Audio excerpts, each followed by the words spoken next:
Hi guys, welcome to my channel raw facts. ఈరోజు match preview చూసుకుంటే match number 24 Rajasthan Royals versus Gujarat టైటన్స్కి match అనేది జరగనుంది. సో ఈ మ్యాచ్లో మ్యాచ్ ప్రివ్యూ, ప్లేయింగ్ 11 గురించి, కీ ప్లేయర్స్ గురించి మనం డిస్కస్ చేయడం జరుగుతుంది. మ్యాచ్ చూసుకుంటే జైపూర్ స్టేడియంలో రాజస్థాన్ హోమ్ గ్రౌండ్లో ఈ మ్యాచ్ అనేది జరగనుంది. సో ఇక్కడ పిచ్ అనాలిసిస్ చూసుకుంటే టోటల్ 55 మ్యాచెస్ అనేవి జైపూర్లో జరిగాయి.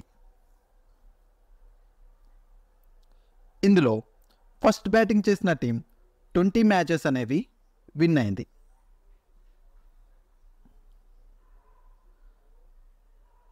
అదేవిధంగా సెకండ్ బ్యాటింగ్ చేసిన టీం 35 మ్యాచెస్ అనేవి విన్ అయింది.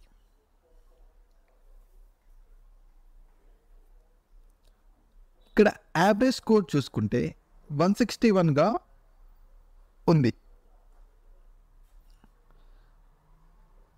అదేవిధంగా హై స్కోర్ చూసుకుంటే 214గా పర్ 2 వికెట్స్ కోల్పోయి హై స్కోర్ అనేది ఉంది. మరియు ఇక్కడ లోయెస్ట్ స్కోర్ చూసుకుంటే 59 పర్ 10 వికెట్స్ కోల్పోయి ఆర్ఆర్ అనేది చేసింది last year. Rajasthan Royals versus Gujarat Titan head to head matches అనేవి చూసుకుంటే టోటల్ 5 మ్యాచెస్ అనేవి జరిగాయి. ఇందులో 1 మ్యాచ్ అనేది రాజస్థాన్ గెలిచింది, 4 మ్యాచెస్ అనేవి గుజరాత్ టైటన్ అనేది గెలిచింది. పాయింట్స్ టేబుల్లో చూసుకుంటే ఆర్ఆర్ ఫస్ట్ పొజిషన్లో ఉంది. 4 మ్యాచెస్ అనేవి ఆడి 4 మ్యాచెస్ అనేవి విన్ అయ్యి 8 పాయింట్స్తో ప్లస్ 1.120 నెట్ రన్ రేట్తో ఫస్ట్ పొజిషన్లో ఉంది. గుజరాత్ టైటన్ పాయింట్ టేబుల్ చూసుకుంటే 7th పొజిషన్లో ఉంది. 5 మ్యాచెస్ ఆడి 2 మ్యాచెస్ అనేవి విన్ అయ్యి 3 మ్యాచెస్ అనేవి లూజ్ అయ్యి 4 పాయింట్స్తో -0.797 నెట్ రన్ రేట్తో ఉంది. Last head to head match చూసుకుంటే రాజస్థాన్ వర్సెస్ గుజరాత్ టైటన్ది. రాజస్థాన్ 118కి ఆల్అవుట్ అయిపోయింది. గుజరాత్ టైటన్ 119 పర్ 1 వికెట్ కోల్పోయి లక్ష్యాన్ని 13.5 ఓవర్లో ఛేదించింది. సో ఇందులో బ్యాటింగ్ చూసుకుంటే సంజు శాంసన్ 30 రన్స్ అనేది చేశాడు 20 బాల్స్లో. ట్రెంట్ బోల్ట్ 15 రన్స్ చేశాడు. యశస్వి జైస్వాల్ 14 రన్స్ అనేవి చేశాడు. గుజరాత్ టైటన్ బ్యాటింగ్ చూసుకుంటే వృద్ధిమాన్ సాహా 41 రన్స్ చేశాడు నాట్అవుట్గా 34 బాల్స్లో. హార్దిక్ పాండ్యా 39 రన్స్ అనేది చేశాడు 15 బాల్స్లో. శుభ్మన్ గిల్ 36 రన్స్ అనేది చేశాడు 35 బాల్స్లో. రాజస్థాన్ రాయల్స్ యొక్క ప్లేయింగ్ 11 గురించి మనం మాట్లాడితే Yashasvi Jaiswal, Jos Buttler, Sanju Samson, Riyan Parag, Dhruv Jain, Shubman Gill, Ravichandra Ashwin, Trent Boult, Avesh Khan, Burger, చాహల్ని తీసుకోవచ్చు. ఇంపాక్ట్ ప్లేయర్గా సందీప్ శర్మని తీసుకోవచ్చు.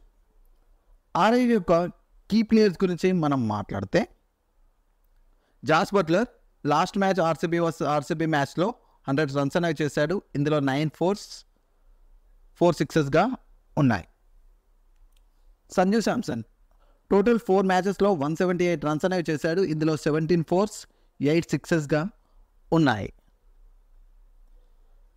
రియాన్ పరాగ్ 4 మ్యాచెస్లో 185 రన్స్ అనేవి చేశాడు. ఇందులో 14 4s 12 6sగా ఉన్నాయి.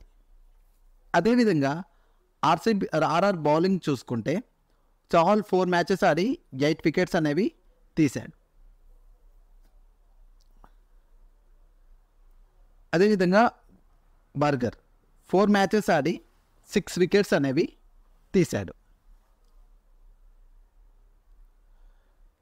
ట్రెంట్ బోల్ట్ 4 మ్యాచెస్ ఆడి 5 వికెట్స్ అనేవి తీశాడు. కీ ప్లేయర్గా ఆర్ఆర్ బౌలింగ్ అనేది స్ట్రాంగ్గా ఉంది. గుజరాత్ టైటన్ యొక్క ప్లేయింగ్ 11 గురించి మనం మాట్లాడితే Shubman Gill, Wriddhiman Saha, Azmatullah Omarzai, David Miller, Vijay Shankar, Rahul Tewatia, Rashid Khan, Noor Ahmad, Umesh Yadav, Mohit Sharma, Spencer జాన్సన్ని తీసుకోవచ్చు. ఇంపాక్ట్ ప్లేయర్గా సాయి సుదర్శన్. కీ ప్లేయర్స్ గురించి మాట్లాడితే గుజరాత్ టైటన్ యొక్క కీ ప్లేయర్స్ గురించి మనం డిస్కస్ చేస్తే శుభ్మన్ గిల్ కెప్టెన్ 5 మ్యాచెస్ ఆడి 183 రన్స్ అనేవి చేశాడు. ఇందులో 20 4s 2 6sగా ఉన్నాయి. సాయి సుదర్శన్ 5 మ్యాచెస్ ఆడి 191 రన్స్ అనేవి చేశాడు. ఇందులో 16 ఫోర్స్ 2 సిక్సెస్గా ఉన్నాయి. డేవిడ్ మిల్లర్ 3 మ్యాచెస్ ఆడి 77 రన్స్ అనేవి చేశాడు. 142 స్ట్రైక్ రేట్తో ఉన్నాడు. ఛాన్స్ అనేది రావట్లేదు. ఉమేష్ యాదవ్ లాస్ట్ మ్యాచ్లో ఎల్ఎస్జీ మ్యాచ్లో 2 వికెట్స్ అనేవి తీశాడు. 7.30 ఎకనామీతో పవర్ ప్లేలో 2 వికెట్స్ తీసి గుజరాత్కి మంచి ఆరంభాన్ని ఇచ్చాడు. మోహిత్ శర్మ 5 మ్యాచెస్ ఆడి 7 వికెట్స్ అనేవి తీశాడు. రషీద్ ఖాన్ గురించి మాట్లాడితే 5 మ్యాచెస్ ఆడి 5 వికెట్స్ అనేవి తీశాడు. సో ఈరోజు మ్యాచ్ ప్రివ్యూ గురించి మనం playing 11 key players pitch report గురించి మాట్లాడడం జరిగింది. సో మీరు ఏ టీం విన్ అవుతుంది అనుకుంటున్నారో కామెంట్ సెక్షన్లో కామెంట్ చేయండి. మరిన్ని వీడియోస్తో మళ్ళీ కలుద్దాం. Please like, share and subscribe to my channel raw facts.